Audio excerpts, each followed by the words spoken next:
저는 정이 남아있는 세상을 믿었습니다. 그 믿음이 이웃의 말 한마디에 이렇게 흔들릴 줄은 몰랐어요. 남편이 세상을 떠난 지 7해 혼자 사는 저는 하루 중 가장 따뜻한 순간이 복도 끝에서 밥 냄새가 스며올 때였습니다. 그날 아침 현관 앞에 그릇 하나가 놓여 있었습니다. 뚜껑을 열자 된장국 향이 퍼졌고 작은 메모지가 붙어 있었어요. 어머니, 오늘은 좀 넉넉히 끓였어요. 따뜻할 때 드세요. 옆집 새댁 윤정이었습니다. 속으로 생각했습니다. 참 인심 곱네. 세상 아직 살만하네. 윤정 부부는 반년 전 이사 왔습니다. 남편 민호 씨는 회사원, 윤정은 육아와 병간호를 함께하는 주부였죠. 가끔 마주칠 때마다 밝게 인사하던 아이의 웃음소리가 제 하루의 위로였습니다. 어느 날 윤정이 제게 말했습니다. 어머니, 건강검진 안 받으셨다면서요? 예약 잡아드릴게요. 그녀의 차를 타고 병원에 갔습니다. 기본 검사와 문진 후 서류 몇 장에 서명했습니다. 이건 검사동에, 이건 보호자 연락처예요. 그녀는 자연스럽게 제 도장을 챙겨줬습니다. 속으로 생각했습니다. 요즘 사람 중에 이런 정 있는 애 드물지. 며칠 후 윤정이 울상으로 찾아왔습니다. 어머니, 엄마가 또 쓰러지셨어요. 이번엔 신장이 나빠져서 투석까지 해야 한대요. 그녀의 손이 떨렸습니다. 병원비가 너무 밀려서 혹시 300만 원만 도와주실 수 있을까요? 그동안의 믿음이 있었기에 저는 망설이다가 결국 통장에서 돈을 찾았습니다.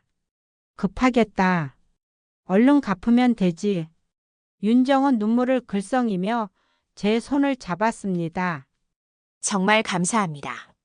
어머니, 절대 실망 안 시킬게요. 그날 이후 윤정의 얼굴을 보지 못했습니다.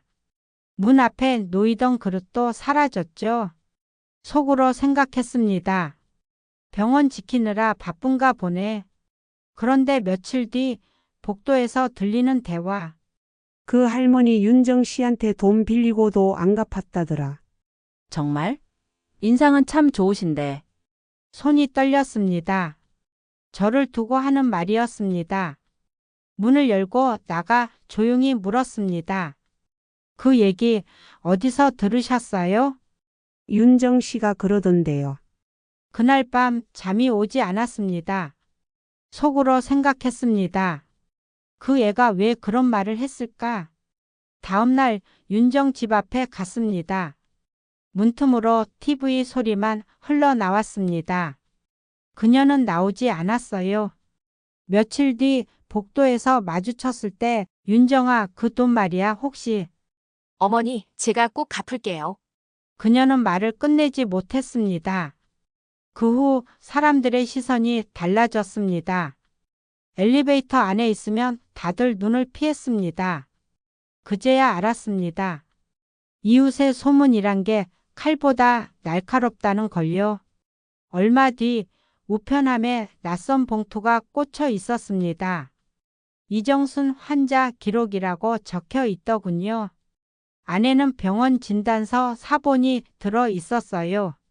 환자 이정순, 진단명 치매 초기 의심 보호자 김윤정. 순간 등골이 서늘했습니다. 병원에 전화를 걸었습니다. 이정순인데요. 이런 진단을 받은 적 있나요? 그런 기록은 없습니다. 보호자 요청으로 발급된 것 같습니다. 직접 병원에 찾아가 확인했습니다. 신청서의 필체는 제 것이 아니었고 용도에는 후견인 신청용이라고 적혀 있었습니다. 그날 저는 모든 걸 이해했습니다. 윤정은 제 이름을 이용해 후견인 신청 서류를 꾸미고 있었던 겁니다. 그날 밤 윤정이 찾아왔습니다. 눈이 퉁퉁 부어 있었습니다. 어머니, 다 알게 되셨죠? 내 이름으로 서류를 만든 게 그게 내가 한 일이니? 그녀는 울먹이며 말했습니다. 엄마 병원비가 너무 밀렸어요. 투석비에 간병비까지 한 달에 100만 원이 넘어요. 남편 월급으로는 감당이 안 되고 카드값이 쌓여서 사채까지 썼어요. 그런데 병원 사회복지사 통해서 알게 된 브로커가 노인 후견인 신청하면 보호자에게 돌봄 수당이 나온다고 했어요. 그래서 어머니 명의로 잠깐 신청만 하려 했어요. 그게 불법인 줄 몰랐어요. 진짜. 그녀는 울음을 터뜨렸습니다. 저는 한동안 아무 말도 못했습니다. 그저 숨을 고르고 천천히 말했습니다. 윤정아, 세상엔 도와주는 제도가 많아도 거짓으로 엮은 건 결국 올가미가 돼. 내 사정은 이해하지만 이건 나뿐 아니라 너도 다치게 돼. 윤정은 고개를 숙였습니다. 죄송해요, 어머니. 그때는 그게 마지막 길인 줄 알았어요. 다음 날 오후 남편 민호 씨가 찾아왔습니다. 어머니, 윤정이가 이사 나가면서 이걸 꼭 전해달래요. 그가 봉투를 내밀었습니다. 빌린 돈입니다. 정말 죄송합니다. 저는 봉투를 조용히 밀어냈습니다. 돈보다 무서운 게 말이에요. 그 애가 한 말, 그건 꼭 바로 잡아주세요. 사람 입으로 상처 낸 건 입으로 꿰매야 하거든요. 민호 씨는 말없이 고개를 숙였습니다. 복도 끝 창밖으로 1층 주차장에 트럭 한 대가 서 있었습니다. 사람들이 계단을 오르내리며 마지막 짐을 옮기고 있었죠.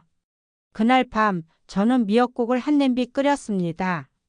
아직 짐이 덜 빠진 그 집문 앞에 조용히 한 그릇 올려놨습니다. 속으로 생각했습니다. 미움은 남기지 말자. 이건 내 마지막 인사야. 다음 날 아침 문을 열자 그릇은 깨끗이 비워져 있었고 그 위에 쪽지 한 장이 올려져 있었습니다. 어머니 너무 죄송합니다. 부끄럽습니다. 윤정. 그 쪽지를 손에 쥐며 저는 한참을 서 있었습니다. 눈물이 났지만 마음은 조금 가벼워졌습니다. 그 애도 결국 자기 잘못을 알고 갔겠죠. 며칠 뒤 복도에 새로 이사 온 젊은 부부가 인사를 건넸습니다.